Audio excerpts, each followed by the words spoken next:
Sot jemi mbledhur për të bërë prezent një program që ka të bëjë me rrugën digjitale, e cila është pjesë përbërëse e programit që ka qeveria shqiptare për mirëmbajtjen e rrugëve në bashkëpunim me Bankën Botërore. Është një projekt i mirëmbajtjes me performancë dhe siguri rrugore.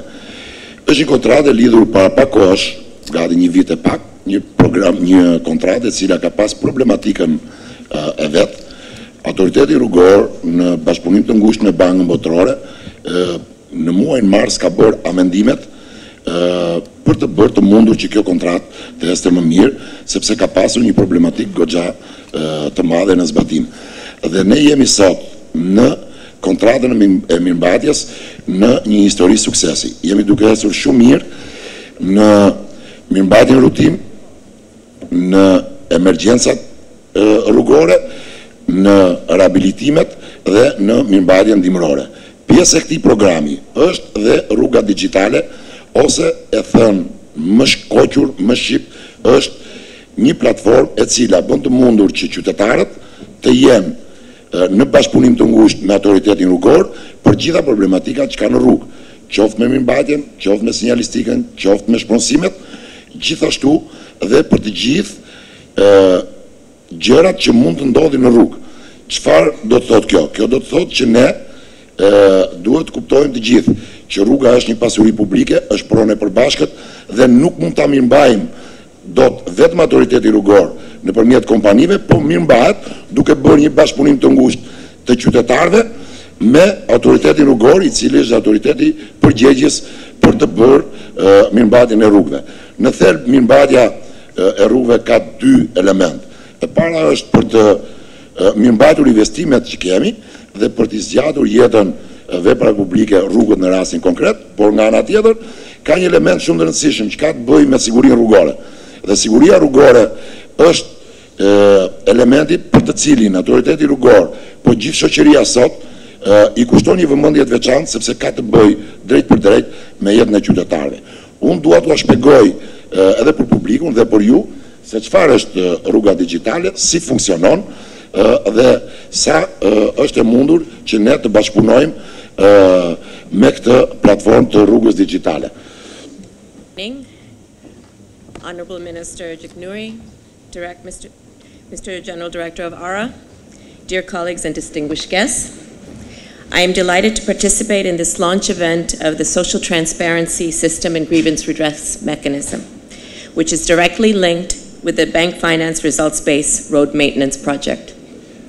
I nderuar Ministër Gjiknuri, i nderuar zoti drejtori i përgjithshëm i ARSH-s, të nderuar kolegë dhe pjesëmarrës, kam kënaqësinë që marr pjesë në këtë aktivitet të prezantimit të sistemit të transparencës sociale dhe të mekanizmit të trajtimit të ankesave, i cili është i lidhur drejt për drejt me projektin e financuar nga Banka Botërore për mirëmbajtjen e rrugëve të bazuar në performancë. As many of you know, the Results-Based Road Maintenance Project financing the maintenance of about 1,400 kilometers of the country's national road network. The innovative approach implemented in this project requires that contractors successfully meet or exceed levels of service performance that are measured through indicators. This approach has the potential to offer cost savings and can be more effective in meeting the service levels that really matter to the road users. Mirëdita të gjithëve. Faleminderit që jeni në këtë aktivitet sot. Një aktivitet që përmbledh një fushë që fatkeqësisht do ta quajmë në Shqipëri ka qenë gjithmonë e nënçmuar. Mirëmbajtja është gjëja e fundit që na shkon në mend.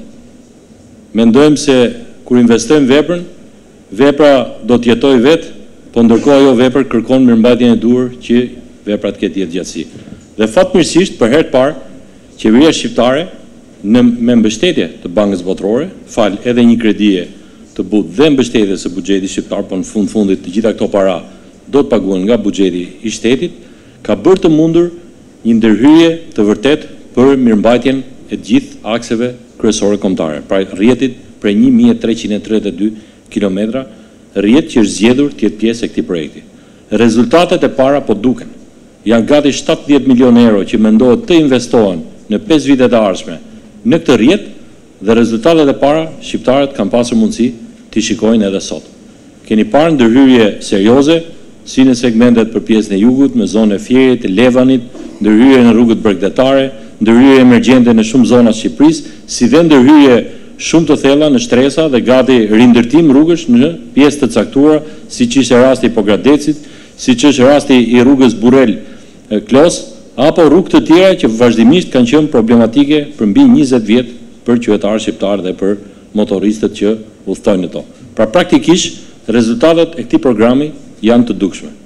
Dhe jam i bindur që ky model është shumë mirë të replikohet edhe për pjesën tjetër të mirëmbajtjes në vend për kontratat që fatkeqësisht kanë qenë, siç thot nganjëherë populli, para në tym, pa performancë caktuar, firma që marrin paratë dhe nuk bëjnë asgjë, thjesht po patin ndonjëherë në ingric apo bllokim bore, çojnë një mjet atje për të hapur rrugën. Por nuk është kjo mirëmbajtje që ne presim. Pra praktikisht ky model mund të replikohet dhe në terma afatgjat me të gjitha llojet e tjera të kontratave. Pse jo? Kontratat e mirëmbajtjes edhe për rrugët e tjera që nuk janë pjesë e këtij programi të shtrihen në shumë vite, gati edhe 5 vjet. Dhe unë realisht do punoj bashkë me autoritetin rrugor shqiptar që të shkojnë me këtë drejtim në mënyrë që kontratat të maten me performancë. Dhe modeli i krijuar me projektin e Bankës Botërore kemi mundësi ta shtrim në të gjithë pjesën tjetër të vendit në mënyrë që qytetarët kenë mundësi të shikojnë vërtet një mirëmbajtje siç duhet në rrugët tona. Edhe aplikimi i fundit mund duket si një tull, si një lodër, po praktikisht është ajo që presin të gjithë qytetarët shqiptarë, sepse në fundit aksionerët e vërtet të këtij aseti të rëndësishëm kombëtar janë përdorues të rrugës. Dhe nëpërmjet këtij aplikacioni na ndihmoni dhe ne se si të kontrollojmë punën tonë më mirë, pra kompanitë të cilët kanë marrë përsipër ta bëjnë, dhe njëkohësisht të masim edhe performancën e tyre, po njëkohësisht të përgjigjemi në kohë. Pra kjo është pjesë edhe asaj platforme që, pse mos ta themi, qeverisja bashkë me qytetarët, në mënyrë që çdo njeri i interesuar nëpërmjet mjeteve të kohës së komunikimit të ketë mundësi të raportojë një problematik në rrugë dhe ne të përgjigjemi në kohë. Dhe jam i bindur që aplikimi i këtij programi do të sjellë rezultate të dukshme, patjetër do të jetë një lloj stresi për kompanitë se i kam këtu, por nga ana tjetër është gjë e mirë sepse ne mirëmbajmë rrugën siç duhet dhe kërkojmë llogari siç duhet të gjitha kompanitë që kanë marrë përsipër këtë. Nga ana tjetër unë dua të falenderoj dhe shoqëritë që janë bërë pjesë e këtij procesi, të cilët kanë fituar këto kontrata me gara shumë kompetitive, madje edhe me çmime shumë të zbritura, pra të ulura, por kanë treguar një gatishmëri edhe për punën e bërë dhe në terrene të vështira dhe në situata emergjente. Dhe unë realisht e kam parë vetë me sytë e mi që ato kanë dhënë një rezultat të dukshëm në të gjithë Shqipërinë. Realisht meritojnë një përgëzim, një falënderim sepse kanë punuar siç duhet. Dhe praktikisht kjo eksperiencë e krijuar nga ta do të na vlejë sepse është një know-how i transferuar te kompanitë shqiptare për herë të parë, siç e tha përfaqësuesja e Bankës Botërore, që ky model i bërë për herë të parë në Ballkan të mund të replikohet edhe në pjesën tjetër të Shqipërisë, dhe tash kur ke edhe kompani që kanë njohuri këto, kjo njohuri është shumë më lehtë transferueshme te të gjithë aktorët e tjerë të tregut, pra kompanitë e tjera të cilat do të jenë gjithmonë të interesuar për mirëmbajtjen. Mirëmbajtja është një sfidë vërtet në të ardhmen. Shqipëria po krijon rrjet të ri rrugor, fondi i rrugëve sa vjen e pritet të rritet, dhe kjo është një fakt. Ne me përfundimin në vitet në vijim edhe të shumë veprave të tjera që tashmë i kemi filluar, qoftë me programin 1 miliard për rindërtim, qoftë me buxhetin e shtetit, pra janë akse të reja kombëtare të cilat do t'i bashkohen rrjetit fondit kombëtar të rrugëve, edhe kjo do të përbëjë një sfidë të vërtet për mirëmbajtjen.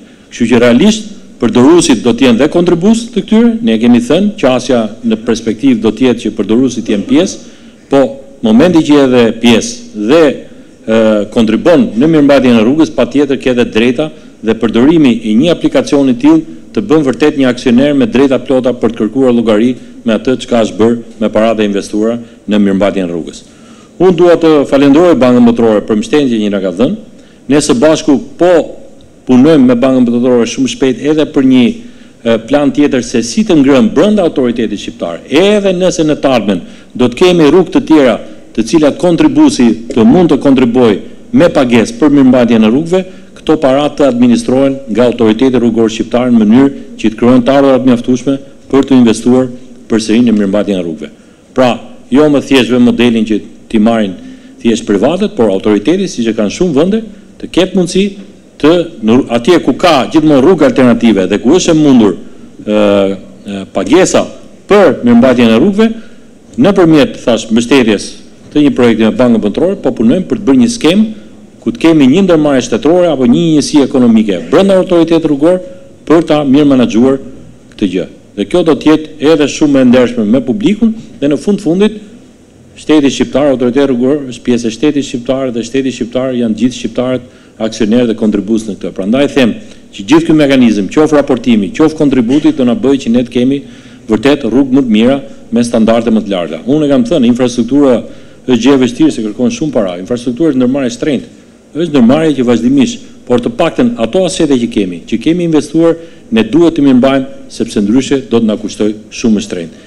Eksperienca e mirë e krijuar na ka nxjerrë mësime që të na bëjnë që të përmirësojmë punën tonë në të ardhmen. Dhe fal edhe mbështetjes partnerëve, ky program jam i bindur që po jep rezultat, qytetarët janë të kënaqur, në shumë zona të Shqipërisë nuk kishin parë asnjëherë ndërhyrje në rrugë, por sot që flasim është bërë një kantier i vërtet ndërtimi për sa i përket mirëmbajtjes, përtej atyre kantiereve të reja që janë hapur, por kudo në Shqipëri, edhe përpara sezonit veror, por dhe tashmë po do të thoni, do të shikoni mjetet e mirëmbajtjes në rrugë. Le të thotë, unë sfidoj çdo që të thotë nëse ka qenë para disa vjetësh kështu apo jo. Jo për arsye politike, por në fundit ne na duhet shëmbët e progresit për të nxitur çdo që kjo punë është e durë dhe ne duhet të ecim në këtë drejtim. Kështu që edhe një herë falenderoj bankën, falenderoj autoritetin për punën e mirë të bërë, falenderoj dhe kompanitë që thash me gjithë vështirësitë ekonomike që kanë pasur, kanë bërë një punë shumë të mirë dhe janë partnerë të besueshëm për ndërmarrje të tjera të mëvonshme me qeverinë shqiptare. Suksese të gjithëve.